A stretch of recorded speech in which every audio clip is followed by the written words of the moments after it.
ओम शांति। सब एक बार हम सब मिल कर के इस रीति से ओम शांति बोलेंगे जैसा हम सब ने सुना है। यज्ञ में आदि में सब मिलके बोला करते थे। अंदर गहरी श्वास लेंगे और उस श्वास को निकालते हुए ओम की ध्वनि करेंगे और फिर दूसरी गहरी श्वास लेंगे और उसे निकालते हुए शांति की ध्वनि करेंगे। ओ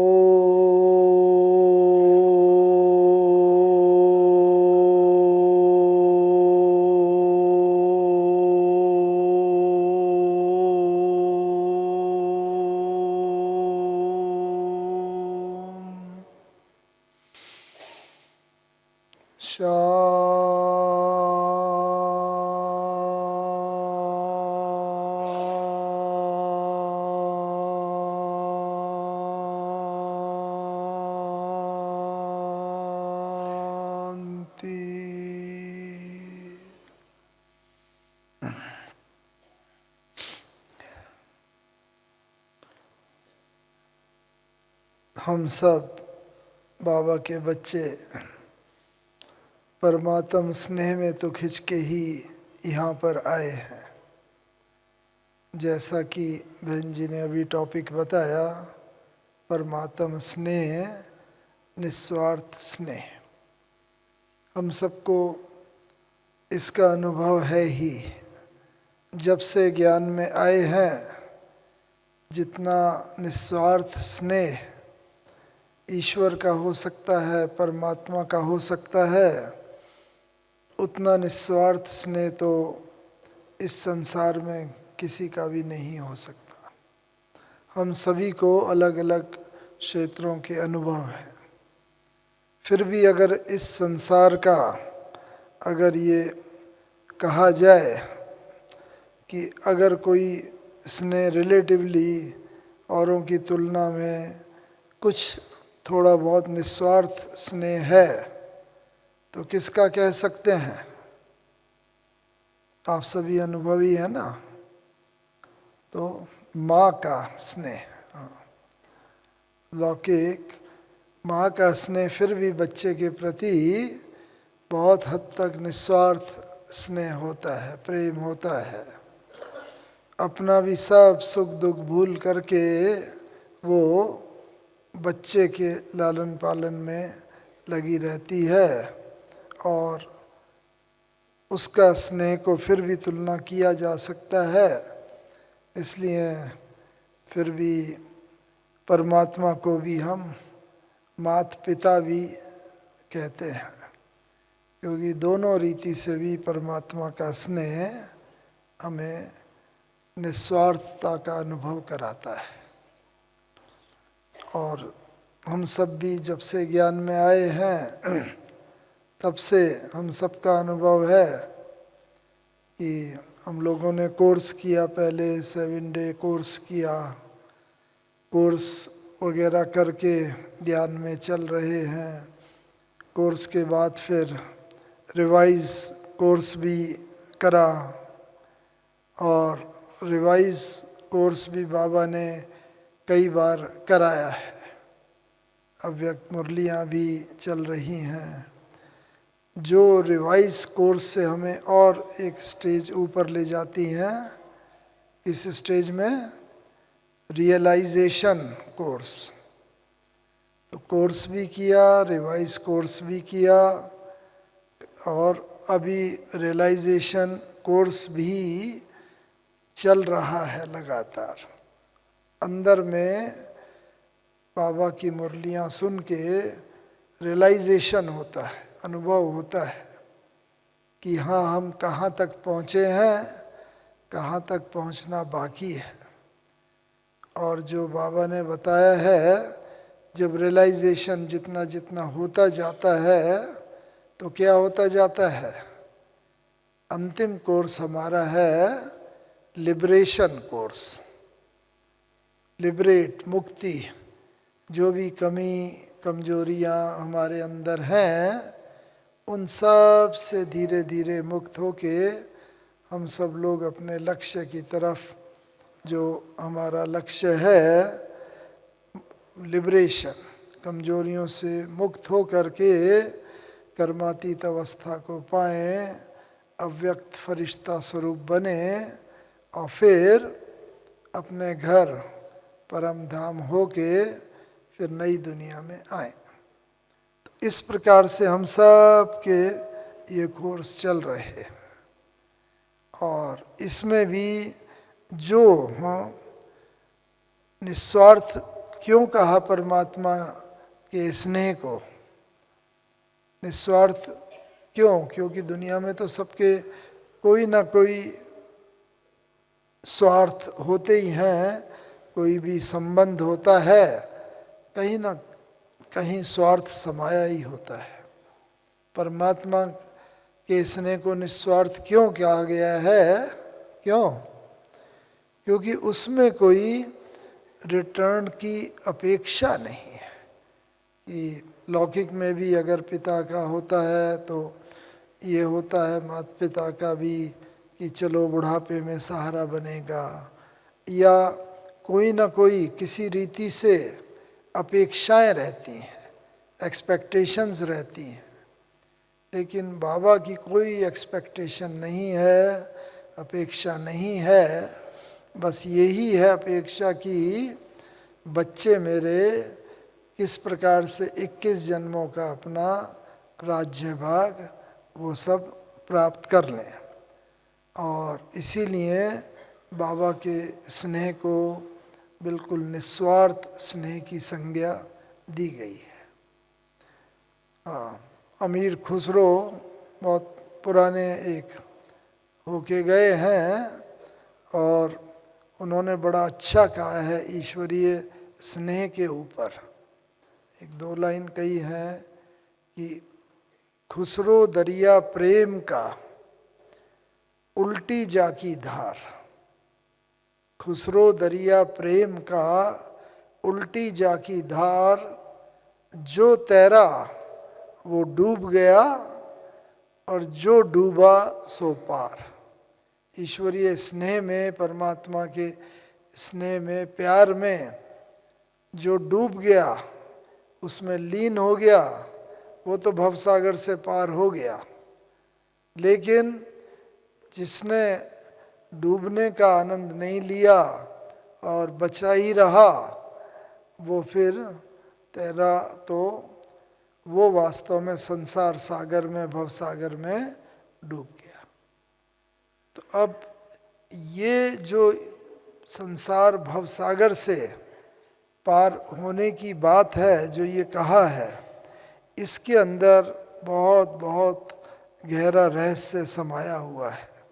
हमारे भारतीय भी जो कवि और लेखक चिंतक होके गए हैं, उन्होंने भी बहुत अच्छा कहा है ईश्वरीय प्रेम का बात। हाँ, क्योंकि अक्सर कहा जाता है धार्मिक बातें जो वेद शास्त्र पुराण आदि हैं, जो धर्म की बातें हैं, कि पोथी पढ़ पढ़ जग मुआ, पंडित भया न कोई, और 2.5 अक्षर प्रेम का पढ़े सो पंडित होए। यानी व्यवहार में जिसके प्रेम का व्यवहार आ गया जीवन के अंदर, वो ही वास्तव में सबसे बड़ा पंडित है।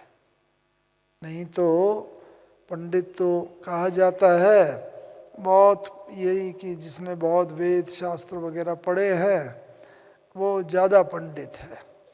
लेकिन व्यवहार में आना चाहिए जीवन में। हाँ, इसीलिए प्रेम की भाषा जो है ना, वो मुख की भाषा, भाषा से सबसे पहले प्रेम झलकता है, व्यक्ति के बोल से। लेकिन यही भाषा जीभ के लिए भी कहा गया है, मुंह से भाषा निकलती है, वाणी निकलती है, टंग जीभ के लिए कहा गया है। हाँ, जीभ में कोई हड्डी नहीं होती, tongue has got no bone but it break many bones. यानी मुंह से अगर बहुत कड़क शब्द बोल दिए, किसी का अपमान कर दिया, किसी को बहुत ऐसे कठोर वचन बोल दिए जिससे दूसरा आहत हो जाता है, तो वास्तव में जैसे कि वो हड्डी तोड़ने के समान है। भले जीभ बड़ी फ्लेक्सिबल होती है, लेकिन बहुत बड़े बड़ों की, इसीलिए कहा है जीभ के लिए भी कि भाई ये जो है तख्त पर भी बैठा सकती है और तख्ते पर भी चढ़ा देती है। कटु वचन से बस तख्ते पर भी, फांसी पर भी चढ़ जाता है कोई, और तख्त पर भी, ऊंच पद पर भी, और जीवन में बहुत सफलता प्राप्त कर सकता है। तो इसीलिए ये स्नेह की बात जो है, ये स्नेह की बात बहुत एक ऐसी बात है अनुभव करने की जो बाबा बताते हैं। और बाबा से पहले जो भी हमारे ऋषि मुनि वगैरह, कबीर, सूरदास, तुलसीदास आदि आदि, उन्होंने भी ईश्वरीय स्नेह के ऊपर बहुत बहुत बातें की हैं, लेकिन सभी ने कहा है कि निस्वार्थ स्नेह तो एक ईश्वर का ही हो सकता है। और भारतीय संस्कृति में पुनर्जन्म का भी बड़ा महत्व है। इसीलिए इस बात को खास कहा गया है। कौन सी बात? कि अंतमति सो गति का। अंत में जैसी हमारी मति होती है, जैसा हमारा विचार चलता है, वैसी ही व्यक्ति की गति, सद्गति या दुर्गति उसी हिसाब से ही होती है। और इसके लिए यही कहा है कि अंत में यही ध्यान रखना है। बाबा भी कहते हैं मुरली में कि ऐसा अभ्यास हो कि अंत समय कोई की भी देहधारी की, व्यक्ति की, वस्तु की, वैभव की कोई और स्मृति न हो, बस एक बाबा की ही स्मृति होगी। तो वो ही जैसे कि ना स्मृति जो है वो ही पार लगाएगी। इसीलिए अंतमति सो गति का ये एक बहुत बहुत बड़ा गायन है कि बस जितनी ये हमारी गति होगी उतनी गति हम इसके आधार पे हम अपने को देख सकते हैं, और पूरे जीवन भर के चिंतन के आधार पर अंत में भी हमारा वही चिंतन चलता है। जीवन भर सारा लौकिक चिंतन चलता रहे और अंत में हम ये एक्सपेक्ट करें, अपेक्षा रखें कि उस समय जब प्राण तन से निकलेंगे तब तो ये संभव नहीं है, क्योंकि जो जीवन भर चिंतन चला है वही अंत में भी चलना स्वाभाविक है। इसीलिए उस चिंतन के लिए ये कहा है बाबा ने भी।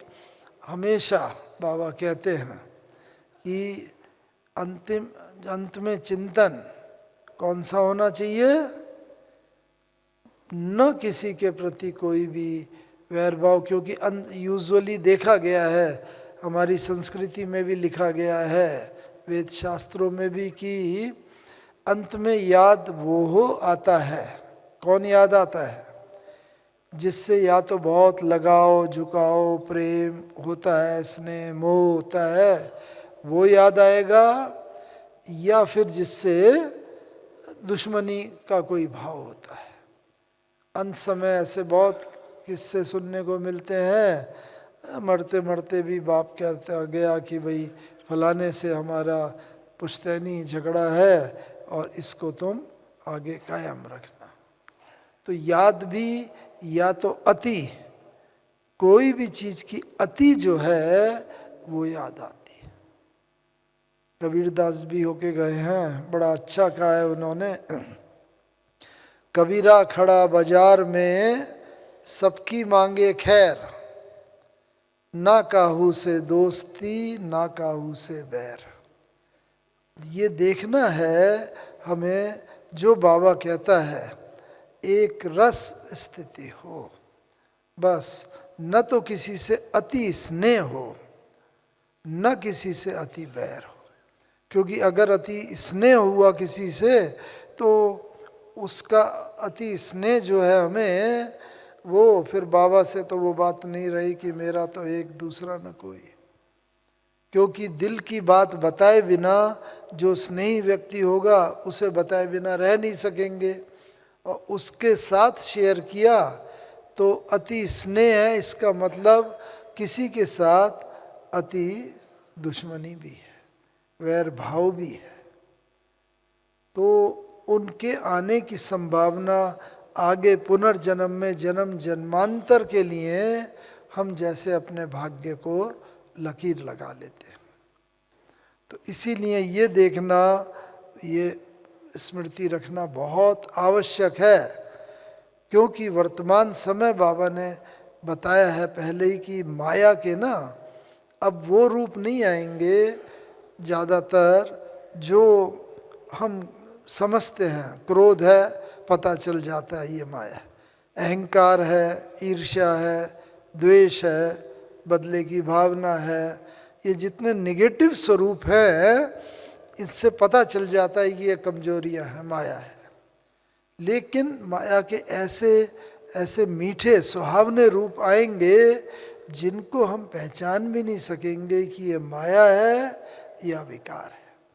बहुत स्नेह का स्वरूप भी आएगा, और जब अति स्नेह का स्वरूप आएगा किसी से तो उससे फिर हमारी होगी कि हम इससे दिल की सारी बातें शेयर करें। और जब ऐसी बात होती है जिससे अति स्नेह होता है, जब वो बातें शेयर होती हैं तो फिर ईश्वर की बात तो बीच में भूल जाती है। और ये सारा का सारा पुरुषार्थ जो है ये हमारा है हमारे चिंतन के ऊपर। क्योंकि अंत समय तो बस मानो है जब प्राण तन से निकलने वाले हैं उससे कुछ पहले अकेले ही हैं। बस मन ही हमारा साथी है, और मन पर ही सारा, मन के चिंतन पर ही सारा दारो मदार है। इसीलिए भारतीय संस्कृति में क्या बोला गया है, मन के हारे हार है, मन के जीते जीत। मन जीते जगत जीत, माया जीते जगत जीत। मन चंगा तो कठौत में गंगा। ये सब मन के ऊपर ही, मन अति सूक्ष्म, चिंतन सारा मन के ऊपर है। इसीलिए अंतमति, मति का मतलब मन से ही संबंध है, अंतमति सो गति। तो इसीलिए ये अंत में हमारी मति अच्छी, क्योंकि वर्तमान समय ये हम सबका अंतिम जन्म चल रहा है, संगम योगी जन्म है।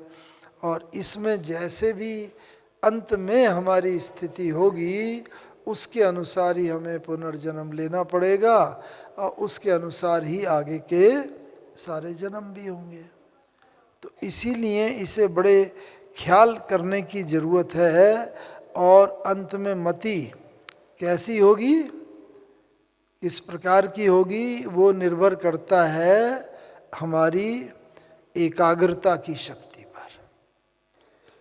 एकाग्रता, हाँ, अभी भी हम सबका अनुभव है, बहुत समय हो गया है, लेकिन हमारी एकाग्रता जो है वो जितनी होनी चाहिए उतनी एकाग्रता नहीं है। आते हैं क्लास में, बैठते हैं, लाल लाइट जलती है, गीत भी बजता है, सब होता है, लेकिन मन जो है बस कहीं कहीं भाग जाता है। कहीं पर कोई काम रहा हुआ है उधर भाग जाएगा, किसी से कोई कहा सुनी हो गई, क्योंकि यही हमारा परिवार है। संसार वाला अगर कोई क्रोध करेगा अज्ञानी, हमें कोई चिंता नहीं होगी, वासना नहीं आएगी। लेकिन हमारा बीके भाई बहन कोई भी अगर क्रोध होगा, कोई ऐसी मर्यादा विहीन बात होगी, हम देखेंगे सुनेंगे तो हमारा चिंतन चलेगा, अरे ये इतने पुराने, अभी भी इनमें ऐसे संस्कार, अभी भी ऐसे भाव। तो इसीलिए हमें जो है इस रीति से देखना है, समझना है कि सबका देखें लेकिन साक्षी स्थिति से देखते रहे।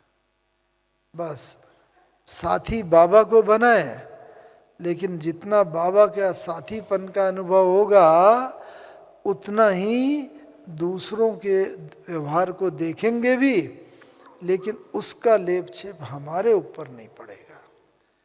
नहीं तो उनके संस्कारों का हमारे ऊपर अगर प्रभाव पड़ा, साक्षी स्थिति हमारी नहीं रही, तो उसकी तो वो कमजोरी दूर हो सकती है, लेकिन हमने अगर उसकी वो कमजोरी देखी, अपने अंदर समा ली, तो हमारे अंदर वो कमजोरी के हम भंडार बन जाते हैं। इसीलिए साक्षीपन ये बहुत बहुत आवश्यक है।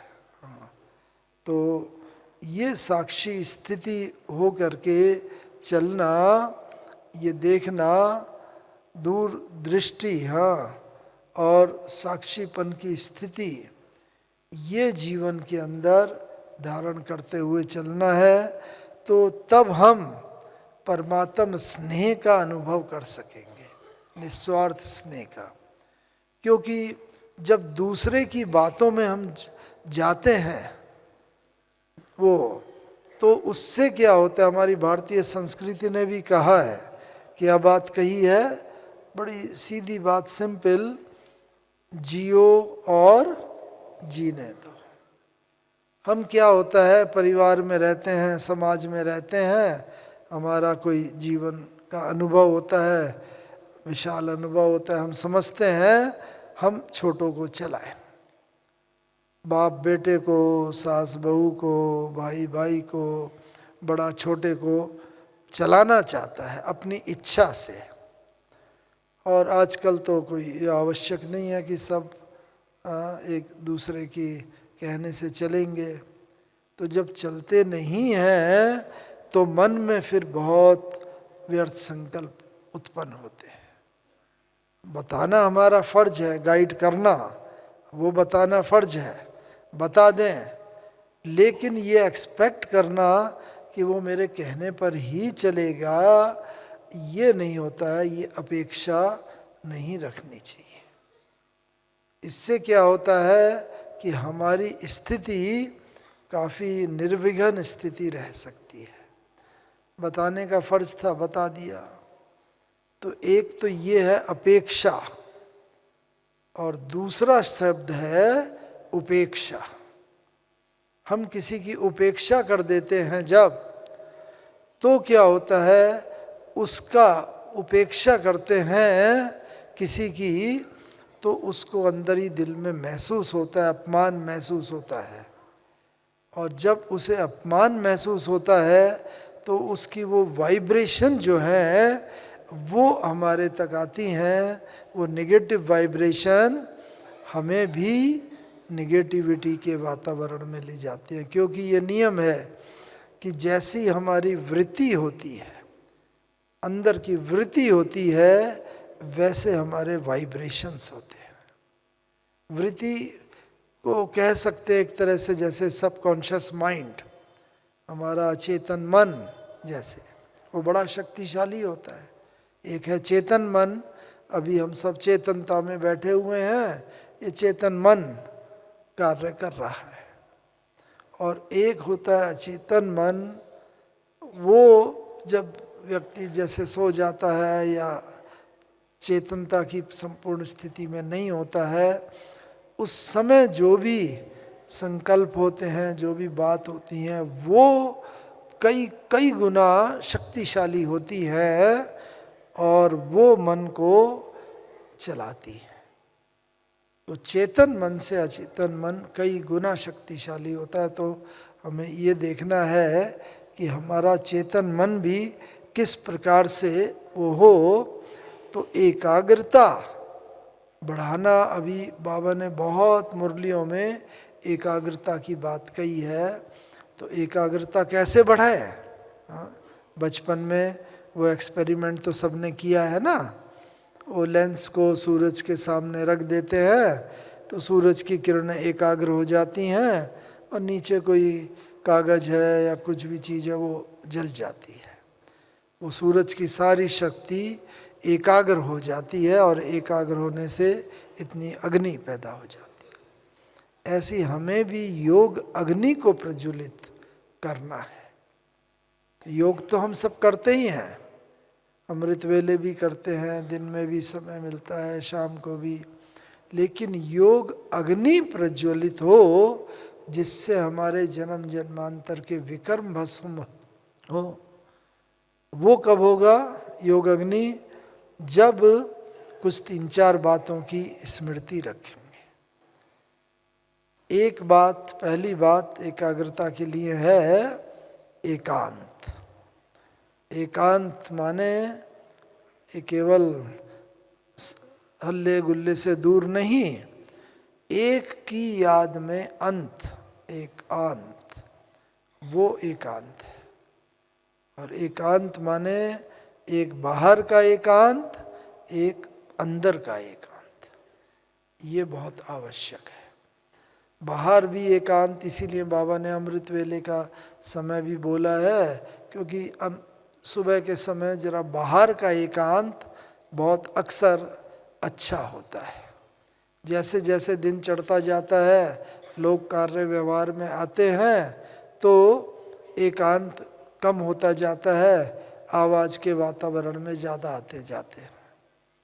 तो एकांत, बाहर का एकांत वो सहायक होता है, लेकिन जीवन में जो काउंट करता है वो साथ साथ मन का भी, अंदर का एकांत। वहाँ पर ही समस्याओं का हल मिलता है एकांत का। और इसलिए ये मन को ना अंदर का भी एकांत चाहिए। तो एक है एकांत, दूसरा है एक बाबा ने कहा इकोनॉमी। इकोनॉमी माने कौन सी? संकल्पों की इकोनॉमी। अभी बाबा को बच्चे कहते हैं बाबा विकारी संकल्प तो नहीं चलते अब, लेकिन व्यर्थ संकल्प अभी भी चलते हैं। कई बच्चों की कंप्लेंट रहती है। तो ये व्यर्थ संकल्पों को की कंप्लेंट भी कब खत्म होगी? ये अकाउंट, मुझे एक बात याद आती है, एक मूर्तिकार था, बड़ी अच्छी मूर्ति बनाता था। सब लोग कहते थे अरे भाई बड़ी अच्छी मूर्ति बनाई है आपने, बनाते हो, कैसे बनाते हो? तो उसने कहा मैं मूर्ति तो नहीं बनाता, बस मूर्ति के चारों तरफ जो पत्थर होता है, मूर्ति के चारों तरफ जितना भी व्यर्थ होता है उसे निकाल देता हूँ, तो मूर्ति अपने आप प्रकट हो जाती है। कितनी सहज बात है। तो व्यर्थ को निकालना, ये वास्तव में हमें अपनी अंदर की मूर्ति जो हमारी संपूर्णता है उसको प्रत्यक्ष करना है। तो जितना जितना व्यर्थ को निकालते चलेंगे, और ये व्यर्थ सारा संकल्पों में ही आता है, मन के संकल्प में। हाँ, एक व्यक्ति एक भिक्षा पात्र लेके आया राजा के पास कि राजन मुझे इसमें कुछ भिक्षा दे दो। तो राजा ने कहा ठीक है, मंत्री को बोला जाओ राजकोष में से कुछ सोना चांदी हीरे जवाहरात निकाल के इसके भिक्षा पात्र में डाल दो। मंत्री गया, पूरा दोनों मुट्ठी भर के ले आया, उसके भिक्षा पात्र में डाल दिया। भिक्षा पात्र भरा ही नहीं, देखने में छोटा था लेकिन भरा नहीं। दोबारा वो गया, फिर लाया, फिर डाला, वो फिर भी नहीं भरा। कई बार मंत्री गया, कई बार भर भर के लाया, अब देखने में तो भिक्षा पात्र छोटा था लेकिन भरता नहीं था। तो राजा को हुआ जरूर इसमें कोई गुह्य रहस्य है। तो राजा ने उससे पूछा कि महाराज बताइए इसमें क्या रहस्य है, ये बढ़ता ही नहीं है, देखने में तो बड़ा छोटा ही है। तो उसने कहा कि महाराज राजन, ये जो भिक्षा पात्र है ये मनुष्य की खोपड़ी का बना है, और यहाँ तो मन होता है उसका, मन में तो बहुत इच्छाएं होती है। एक इच्छा पूरी हुई, 4 और इच्छाओं का जन्म हो जाता है। उन 4 इच्छाओं को पूरा करोगे 10 और इच्छाओं का जन्म हो जाएगा। तो इस प्रकार से इतनी अनेक इच्छाएं तो ऐसी हैं, बढ़ती रहती हैं, तृप्त कभी भी नहीं होती। तो इस कारण से ये इच्छाओं को अगर हम चाहते हैं तृप्ति हो, तो क्या करना चाहिए? मन के संकल्पों पर किस प्रकार से नियंत्रण हो, वो उसने विधि बताई एकाग्रता का। तो ये एकाग्रता में ये एक व्यर्थ का चिंतन, और ये भी कब होगा? व्यर्थ का चिंतन खत्म हो और इकोनॉमी और एकानामी माने एक के ही नाम में, सिमरण में बार बार बुद्धि लगाएंगे। भक्ति मार्ग में भी आप सबका अनुभव होगा, जब बैठते थे ईश्वर की याद में, कभी कोई काम याद आ गया, कोई धंधा याद आ गया, कोई व्यक्ति याद आ गया, कोई वैभव याद आ गया, कोई वस्तु याद आ गई, कोई भी कहीं भी बुद्धि को जाने के लिए तो बहुत जगह है, वो याद आ जाती हैं। तो इसीलिए बाहर का एकांत और अंदर का एकांत, ये दोनों ही बहुत बहुत आवश्यक है। इसीलिए क्या करना चाहिए? क्योंकि मनुष्य को अक्सर अपने जीवन में कई प्रकार के प्रॉब्लम्स आती हैं। उन प्रॉब्लम को 3 भागों में मोटे रीति से बांटा गया है। कौन सी 3 चीज़ें? आधि, व्याधि और उपाधि। ये 3 प्रकार की समस्याएं होती हैं। शरीर से संबंधित समस्या होंगी, व्याधि होंगी, समाज से संबंधित, परिवार से संबंधित, या कोई प्रॉब्लम, कैसी भी प्रॉब्लम हुई, वो सब आदि व्याधि उपाधि इनमें ही सब समा जाती है।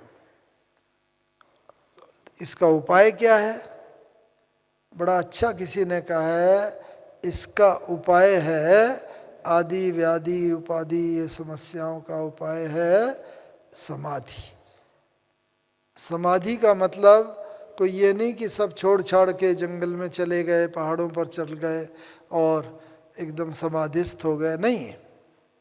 समाधि माने बस अंदर बाहर कोई समस्या आती है, हम तुरंत उसका उपाय ढूंढने लगते हैं। बाहर किसी व्यक्ति से मिलेंगे, परिस्थितियों को अध्ययन करेंगे, बहुत बातें होंगी। तो इस संदर्भ में मुझे एक बात याद आ रही है कि एक व्यक्ति भी शांति के लिए किसी गुरु के पास गया। मन में अशांति थी, तो वो उसके पास गया। उसके पास पहले ही 5-7 चेले बैठे हुए थे। गुरु कुछ बोल रहा था, वो भी बैठ गया, सुनने लगा। सुनते सुनते सब लोग सुन रहे थे, आनंद ले रहे थे। इतनी देर में भूचाल आया, अर्थक्वेक आया, तो सारी धरती हिलने लगी। सब धरती हिलने लगी। तो जिस छपरे के नीचे छत टेम्परेरी बनी हुई थी, जहाँ सब बैठे हुए थे, वो भी हिलने लगी और लगा कि कभी भी किसी क्षण गिर सकती है। तो सभी चेले एकदम बाहर भागे कि गुरुजी आप भी भागो भागो, ये तो कभी भी गिर सकता है, भूचाल आया है, उठो उठो भागो। गुरुजी वहीं बैठे रहे। सब चेले बाहर भाग गए और बाहर दूर जाके देखने लगे। वहाँ से भी वो बुलाने लगे गुरुजी को कि गुरुजी आओ आओ आओ। गुरुजी बैठे ही रहे। अब थोड़ी देर बाद जब भूचाल शांत हो गया, तब सब लोग लौट के आए और लौट के आके उन्होंने कहा, अरे गुरुजी, अगर ये गिर जाता तो बहुत आपका भी नुकसान हो जाता, चोट लग जाती, और हम लोगों ने कितना कोशिश करी, आपको बुलाया, आप आए नहीं। तो गुरुजी ने कहा, नहीं, तुम्हारे साथ मैं भी तो भागा था। कहाँ भागे थे गुरुजी, आप तो यहीं बैठे हुए थे। तो उन्होंने कहा, नहीं, तुमने देखा नहीं, तुम बाहर भागे, मैं अंदर भागा, अंदर। और अंदर भाग करके मैं उस जगह पहुंच गया जहां बहुत अचल थे। बाहर तो बहुत ज़्यादा हिलचाल थी, बाहर बहुत अशांति थी, लेकिन मैं अंदर भागा और उस जगह पहुंच गया जहाँ शांति थी, कुछ भी मेरा नहीं बिगड़ा। और इस प्रकार से जब भी कोई समस्या आती है तो बाहर का तो इलाज करें, इलाज माने जो भी आवश्यकता है, लेकिन साथ साथ उसके परमानेंट समाधान के लिए अंदर भागना जरूरी है। और ये तभी होगा जब परमात्मा का, बाबा का स्नेह जो है, जो कि एकदम निस्वार्थ स्नेह है, उसमें आत्मा जितनी लीन होने का प्रयास करेगी तो परमात्मा से स्ट्रेट डायरेक्शन मिलेगा। हम सबका ये जीवन का अनुभव है। यही तो समय एक संगम युग जब परमात्मा डायरेक्ट वो देता है। बाबा ने एक मुरली में बताया था, आप सबको याद होगा कि बाबा के पास हर बच्चे का टीवी है। टीवी सेट होता है ना, हर बच्चे का टीवी सेट है बाबा के पास वतन में। और जब कभी किसी बच्चे का कोई ऐसी परिस्थिति होती है, परीक्षा होती है, कमजोरी होती है, तो उस बच्चे का वो टीवी सेट ऑन हो जाता है। तो ऑन होता है तो बाबा का ध्यान जाता है उस टीवी सेट कर। तो फिर बाबा देखता, अच्छा अभी ये बच्चा इस परिस्थिति से पास हो रहा है, ये कमजोरी इसको आई हुई है, तो बाबा फिर उसे सकाश देता है, शक्ति देता है, वाइब्रेशन देता है। इसीलिए बाबा कहता है कि अब क्या आवश्यकता है। अब वो पार्ट भी गया साकार ब्रह्मा बाबा के द्वारा, जो बाबा ने ज्ञान सुनाया ब्रह्मा बाबा के द्वारा। उसके बाद अव्यक्त पार्ट गुलजार दादी जी के द्वारा, वो पार्ट भी पूरा हुआ। और बाबा ने बताया था अब हर बच्चे को ऐसा अव्यक्त संदेशधारी बनना है। हम हर एक एक को जैसे गुलजार दादी का पार्ट प्ले करना है। बाबा कुछ टच करे तो हमारा ये बुद्धि रूपी एंटेना इतना क्लीन और क्लियर हो कि उस फ्रीक्वेंसी को कैच कर सके। और उससे क्या होगा, बाबा समय पर टच करेगा। बाबा ने कहा है मैं बंधा हुआ हूँ बच्चों की रक्षा के लिए, बंधा हुआ हूँ, लेकिन बच्चे जो भी मैं डायरेक्शन देता हूँ, बच्चों की बुद्धि अगर कैचिंग पावर क्लियर होगी, वो उसे कैच कर सकेंगे और उनके पैर ऑटोमेटिकली उधर बढ़ेंगे जहाँ सेफ्टी होगी। लेकिन बस कंडीशन यही है कि बुद्धि की लाइन क्लीन और क्लियर हो। अगर क्लियर नहीं होगी तो बाबा तो भेज रहा है संदेश, ये करो ये करो, लेकिन अगर हम कैच करने की स्थिति में नहीं है तो फिर हमारे पांव सेफ्टी की तरफ कैसे बढ़ेंगे। तो इसीलिए अभी आवश्यकता ये है कि हमें धीरे धीरे धीरे अपने इसको ये ठीक करना है अंदर की तरफ। हाँ, कोई भी परिस्थिति आए तो अंदर भागने का हमें अभ्यास होना चाहिए।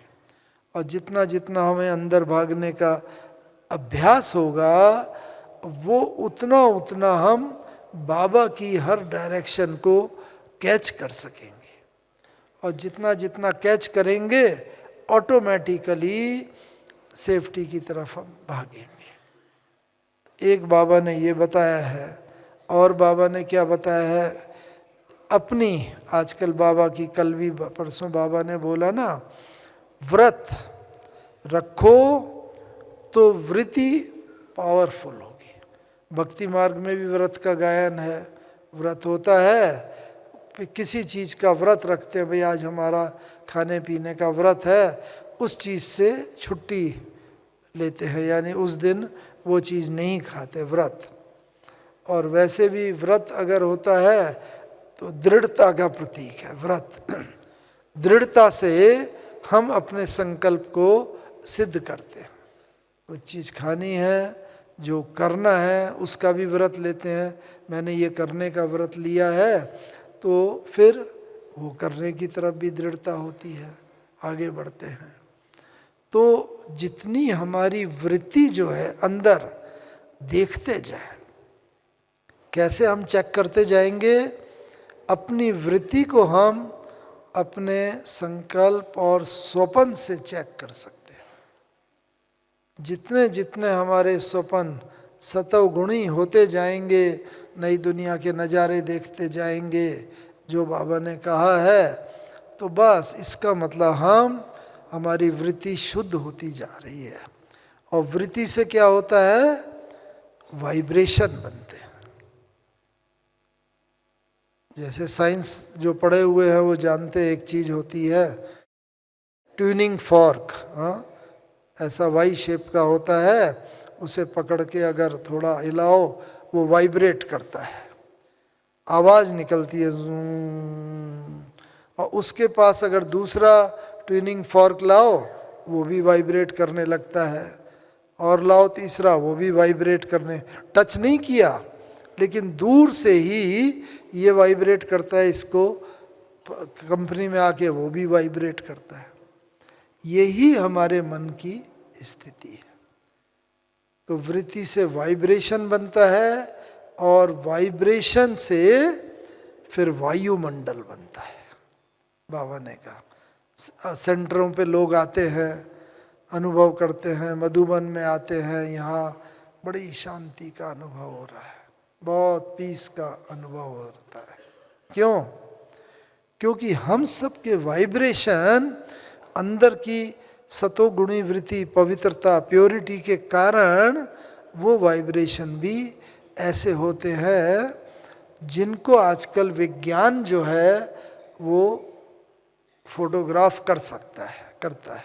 बहुत समय पहले एक साइंटिस्ट होके गए हैं, रशियन साइंटिस्ट किर्लियन करके। तो किर्लियन फोटोग्राफी, उन्होंने ऐसा कैमरे का इजाद किया था, आविष्कार किया कि जब व्यक्ति का फोटो निकालते हैं ना, तो उसके साथ उसका ऑरा, आभामंडल का भी चित्र आ जाता है। जैसे देवी देवताओं के चित्रों के पीछे, श्री कृष्ण के पीछे श्री राम, श्री नारायण, लक्ष्मी नारायण देवता, गुरु नानक देव जी, बड़े महापुरुषों के पीछे देखते हैं लाइट का थोड़ा ऑरा दिखाते हैं। मुझे भी ये सौभाग्य मिला था, मैं जब रशिया गया था तो रशिया में सेंट पीटर्सबर्ग में उनका हेडक्वार्टर है। तो वहाँ पर बहन जी ने उसको बुलाया था कि भाई हमारे साइंस इंजीनियरिंग के वो आ रहे हैं हेड, तो उनके साथ इसको वो डिस्कस करें। तो वो आए, सब इंस्ट्रूमेंट वगैरह लेकर के आए थे, और उन्होंने केवल यहाँ का ही ऑरा नहीं निकलता, एक एक अंग का भी लाइट का, उंगली रखेंगे उंगली के चारों तरफ भी लाइट का वो आ जाएगा कार्ब, अंगूठा रखेंगे कान का, आँख का, सब का ऑरा जैसे कि खींच सकते हैं। फिर सारा उन्होंने बहुत काफ़ी देर तक सब ऑरा लिए, और बाद में उन्होंने उसको स्टडी भी किया, और बाद में माने उसी दिन ही आफ्टरनून में, और उन्होंने एक बात सबके लिए बोली, ब्रह्मा कुमारी इसके लिए, कि मेरे पास दुनिया भर के लोग आते हैं, भारत से भी अलग अलग धर्म, मठ, पंथ संप्रदाय के लोग आते हैं, उनका मैं ऑरा निकालता हूँ, विश्व भर से आते हैं, लेकिन जितना स्पष्ट और अच्छा ऑरा ब्रह्मा कुमारी वालों का होता है उतना किसी का नहीं होता। देखो ये विज्ञान जो है, जो बाबा ने कहा है, जब विज्ञान आपकी बातों को सिद्ध करेगा तब समझना बाप की प्रत्यक्षता होने वाली है, हो रही है। क्योंकि विज्ञान की बात को सब मानते हैं, धर्म वालों की बात को लोग फिर भी विश्वास नहीं करते, लेकिन विज्ञान की बातों को अरे अब धीरे धीरे हर चीज का, क्यों? क्योंकि कहते हैं ना face is the index of mind. तो माइंड के अंदर, दिल के, दिमाग के अंदर जो चल रहा है वो फेस पर आता है। अगर अंदर ही कोई खुशी की बात आ रही है तो अपने आप ही चेहरे पर मुस्कुराहट आ जाएगी, कोई गम की बात सोचा, लड़ाई झगड़े की कोई भूतकाल की बात सोची, वैसा चेहरा हो जाता है। तो फेस इज द इंडेक्स, और वो जैसे ही फोटो वो ही ऑरा में परिणित होता है, बदलता है। तो इसीलिए अभी आवश्यकता ये है, स्थूल तो हम लोगों ने पुरुषार्थ जब से ज्ञान में आए हैं बहुत किया, हमारा रहन सहन बदला, खान पान बदला, हमारा दृष्टि वृत्ति बदलने का पुरुषार्थ कर रहे हैं। स्मृति, बाबा ने सबसे पहले तो हमारी स्मृति बदली। तुम बॉडी नहीं हो, आत्मा हो, तुम लौकिक इसमें कर्म क्षेत्र पर पार्ट प्ले कर रहे हो। आदि आदि बाबा ने तुम्हारा घर ये नहीं परम धाम है, सब पूरा ज्ञान दे दिया। तो वो सब तो हमने काफ़ी इजीली धारण कर लिया। अब जितना जितना ऊपर जाते जाते हैं पिरामिड में, उतना उतना जगह कम होती जाती है। तो व्यक्ति थकता भी जाता है, थोड़ा और ऊपर चढ़ता है, ऊपर चढ़ता है। तो इसीलिए अभी आवश्यकता है सूक्ष्म पुरुषार्थ की। ये सूक्ष्म पुरुषार्थ जितना जितना हम अपनी वृत्ति को चेक करते जाएं, इसीलिए बाबा बार बार, अब की बार भी बाबा ने कहा, आज भी अव्यक्त मुरली में भी कहा, व्रत रखो, अपने से प्रतिज्ञा करो, दृढ़ता करो। जितना दृढ़ता रूपी जल देंगे उतना बीज ज़्यादा फलीभूत होगा। इसीलिए बीज दिखता नहीं है, उसका रूप रंग आकर्षित करने वाला नहीं होता, लेकिन उसका विस्तार जो है, पेड़ है, फल फूल लगते हैं, वो सबको आकर्षित करते हैं। बीज तो छोटा सा होता है। तो इसलिए अभी बाबा यही चाहता है कि विस्तार में जो भक्ति का भी, ज्ञान का भी विस्तार हो गया, वो तो हो रहा है और होता रहेगा, सेवा अंत तक चलती रहेगी, लेकिन ये विस्तार को भी हमें इसको देखना है। और विस्तार कहाँ तक करना है। हाँ, देखो बाबा के, मुझे ब्रह्मा बाबा के साथ रहने का काफ़ी मौका मिला। 62 में ज्ञान में आए और 69 तक रहे। तो पहले जब भी बाबा से मिलते थे 62, 3, 4, 5 वगैरह में, बाबा पूछते थे, हाँ बच्चे क्या पुरुषार्थ कर रहे हो, क्या चल रहा है। अगर हम लोग कोई प्रश्न पूछते थे, बाबा उसका उत्तर देते थे। लेकिन एक सौभाग्य हमें सबसे बड़ा मिला, किन्हीं आत्माओं को नहीं मिला होगा, वो ये कि जब बाबा अव्यक्त हुए 18 जनवरी 1969 को, उस समय हम आसाम में पोस्टेड थे। इंजीनियरिंग पास करने के बाद एक ONGC संस्था है, उसमें हम आसाम में पोस्टेड थे। तो बाबा ने इतनी दूर, तब विदेशों में तो कोई सेंटर नहीं था, लेकिन बाबा ने वहाँ से अपने पास बुला लिया और हम 17 जनवरी को यहाँ पहुँच गए। तो बाबा की कर्मातीत अवस्था, अव्यक्त फरिश्ता स्वरूप की अवस्था देखने का मौका मिला। तो उसमें हमने क्या देखा, पहले तो बाबा से मिलते थे, बाबा को बताते थे, लेकिन उन 2 दिनों में हम जब भी बाबा के सम्मुख जाते थे कि बाबा को ये पूछेंगे, ये बताएंगे, तो बस बाबा के सम्मुख जाते थे, बाबा देखते थे, दृष्टि देते थे, और बाबा कहते थे, बच्चे अच्छा ये पूछने आए हो, अच्छा ये कर लो, ऐसे हो जाएगा। यानी वो मन के संकल्प भी बता देते थे, प्रश्न भी बता देते थे, और उसका समाधान भी बता देते थे। ये कर्मातीत अवस्था का लक्षण है। ब्रह्मा बाबा ने जो इतनी अव्यक्त फरिश्ता स्वरूप स्थिति प्राप्त की, कर्मातीत अवस्था, तो 2 दिन में हम 17 और 18 जनवरी को 5-6 बार बाबा से मिले होंगे, और हर बार ये हुआ। तो एक तो ये अवस्था हमने देखी मन, और ये कब हो सकती है, जब अपने मन में कोई भी व्यर्थ संकल्प नहीं होगा। ब्रह्मा बाबा ने अपने मन को इतना विजय प्राप्त कर ली थी संकल्पों पर कि कोई भी व्यर्थ संकल्प नहीं था। तो दूसरे के संकल्पों को वो तुरंत ही पढ़ के उसका समाधान कर देते थे। एक तो ये स्थिति देखी जो हम सबको भी प्राप्त करनी है और उस स्थिति तक पहुंचना है। दूसरा एक होता है कि अंत में कोई अगर पेंडिंग काम रह जाते हैं, बचे हुए काम रह जाते हैं, उनको पूरा करना पड़ता है, नहीं तो वो याद आ जाएंगे। तो बाबा के भी 2-3 काम पेंडिंग रह गए थे। कौन से काम? बाबा को सब पत्र लिखा करते थे, तो पत्रों के उत्तर सप्ताह में 2 बार बाबा दिया करते थे ज़्यादातर। तो बाबा को उस दिन सब पत्रों के उत्तर बाबा ने दे दिए। कोई भी बच्चा ये ना कह रहे मैंने बाबा को पत्र लिखा, तब इंटरनेट ईमेल ये तो होते नहीं थे, तो बाबा ने सब पत्रों के उत्तर दे दिए। तीसरा एक ये था कि बाबा का जो नक्की लेक का म्यूज़ियम है, वो बिल्डिंग, वहाँ प्रदर्शनी लगाई थी, बहुत भीड़ होती थी, तो सब भाई बहनों का विचार था कि वो बिल्डिंग को ले लिया जाए।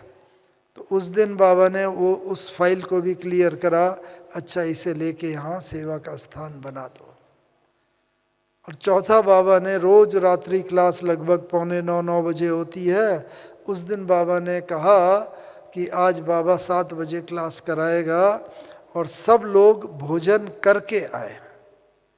ये बहुत बड़ी बात थी, बाबा ने पहले ही बोल दिया, क्योंकि बाबा को आभास हो गया था कि आज बच्चों से मिलन का मेरा ये आखिरी दिन है। तो इसीलिए सब भोजन करके पहुँचे और तब बाबा ने मुरली चलाई। और वो मुरली में हमेशा बाबा को कई बार कफ आता था, खांसी आती थी, लेकिन बाबा को एक बार भी उस दिन न खांसी आई और न कफ साफ करने की ज़रूरत पड़ी। वो इस बात का सूचक है कि बाबा को ना मतलब कर्म भोग के ऊपर जैसे योग बल ने संपूर्ण विजय प्राप्त कर ली थी। और बाबा उस प्रकार वो करके फिर बाबा सबसे अच्छा बाबा बच्चों से विदा लेता है, छुट्टी लेता है, ये कह के बाबा गए और फिर बाबा ने अपना देह त्याग किया। लेकिन ब्यूटी ये थी कि बाबा ने देह त्याग किया 18 जनवरी को, लेकिन बाबा का संस्कार किया गया 21 तारीख को। तो 18 की रात, 19 का दिन, 19 की रात, 20 का सारा दिन, 20 की रात और 21 को जब संस्कार किया तो भी बाबा का चेहरा वैसे ही चमकता रहा, कोई उसमें स्मेल नहीं आई। और वो इस बात का प्रतीक है, बाबा प्रकृति जीत भी बन गया था। मन जीते जगत जीत के साथ साथ 5 तत्वों के ऊपर भी बाबा ने विजय प्राप्त की। तो कहने का भाव ये, हम सबको भी मन जीते जगत जीत के साथ साथ प्रकृति जीते जगत जीत भी बनना है। और तभी बाबा का जो निस्वार्थ स्नेह है उसको हम संपूर्ण रीति से खींच सकेंगे। और फिर बाबा के साथ साथ हम सब लोग तो इकट्ठे जाएंगे ही परम धाम, और फिर ब्रह्मा बाबा के साथ कृष्ण के रूप में वहाँ पर नई दुनिया में आएंगे और अपनी दुनिया में राज्य भाग करेंगे। ओम शांति, ओम शांति।